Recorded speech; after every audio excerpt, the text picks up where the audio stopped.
Hello everyone, for Highbrow Magazine, I'm Forrest Hartman. Everyone knows the movie industry has been in upheaval since the start of the COVID-19 pandemic.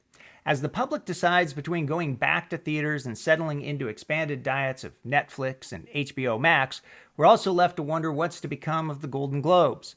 Arguably, the Globes, run by the Hollywood Foreign Press Association, which is a relatively small group of journalists who live in the U.S. But are published abroad, has always received excess notoriety. I say this because serious moviegoers probably spend more time talking about the fact that the group lumps comedies and musicals into the same genre category than any of its nominations. But the bright spotlight that has long shone on the Hollywood Foreign Press became a supernova in early 2021 when the Los Angeles Times revealed that the group has no black members. It didn't help that this information came after the organization had failed to recognize an impressive slate of films led by black talent. Most news organizations pointed out that The Five Bloods, Judas and the Black Messiah, and Ma Rainey's Black Bottom were all widely praised, but excluded from the Globes' race for Best Picture. It's also been pointed out that the Globes seem to nominate male filmmakers at a far higher rate than women. Part of this, no doubt, is because the industry has been historically male-led. Even cursory research will show you that women are not equally represented, either on-screen or off. And a request for greater inclusion has been a rallying cry for a number of high-profile actresses.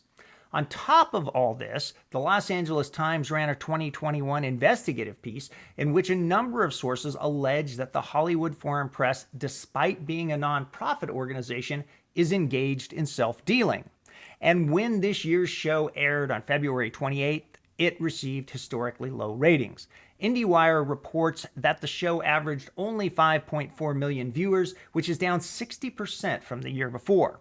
And this is true despite the fact that the Globes had largely avoided viewership declines that were faced by the Oscars in previous years. Since the show's airing, we have seen pressure from celebrities, pundits, and Hollywood organizations arguing that the Globes need to diversify and shape up or risk losing its power position in the industry. To its credit, the HFPA has stated that it intends to drastically increase its membership and place a particular focus on recruiting underrepresented and black members. Still, on May 10th, NBC announced that it will not air the Golden Globes in 2022. But the network is hopeful about a January 2023 return after substantial changes have been made.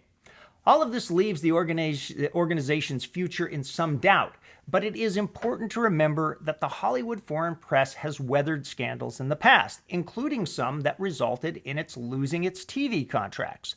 It remains to be seen whether this is survivable, but I have a feeling it will be, because there are a lot of people in Hollywood who have become accustomed to doing business with the Hollywood Foreign Press.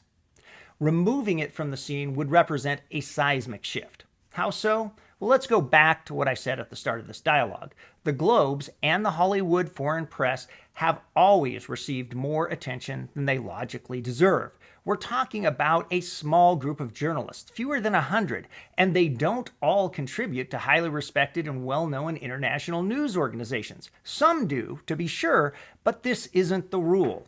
Nevertheless, this handful of people command the respect of everyone from actors and publicists to studio heads, because the Golden Globes prior to this year had been one of the most popular shows on traditional broadcast TV. And let's be real, a movie and TV awards show is little more than an advertisement for the industry. When a film or program gets particularly favorable treatment on the Globes, it means money in the bank for everyone backing it. And industry players have spent a great deal of time figuring out how to best campaign to Globes voters. Now, there are other organizations that would love to step in and supplant the Hollywood Foreign Press. Full disclosure here, I'm a longtime voting member in the Critics' Choice Association, and there's no doubt our membership would appreciate the extra clout that might come if the Globes collapsed. But I won't hold my breath, and neither should you. When an organization achieves the level of influence the Hollywood Foreign Press has, it's rare for it to simply fade away. Furthermore, I think it will be best for everyone if it doesn't. These days, there's lots of talk about cancel culture. Some are for boycotting any person or group that does something offensive to their personal values. Others deride that type of behavior as childish and as an attempt to erode free speech. I fall into the camp that says legitimate criticism has its place, and the lack of diversity in the Hollywood foreign press, as well as some of its ethical practices, are deserving of criticism. But the goal of criticism shouldn't be something as simple as punishment or cancellation. To have real value, criticism should encourage change for the better. If we are truly troubled by the failings of the Hollywood Foreign Press Association and its Golden Globes broadcast, the goal should be the elimination of those failings. I, for one, would like to see the Globes return in 2023 with its ethics questions fully addressed and its membership as diverse as it always should have been. For Highbrow Magazine, I'm Forrest Hartman.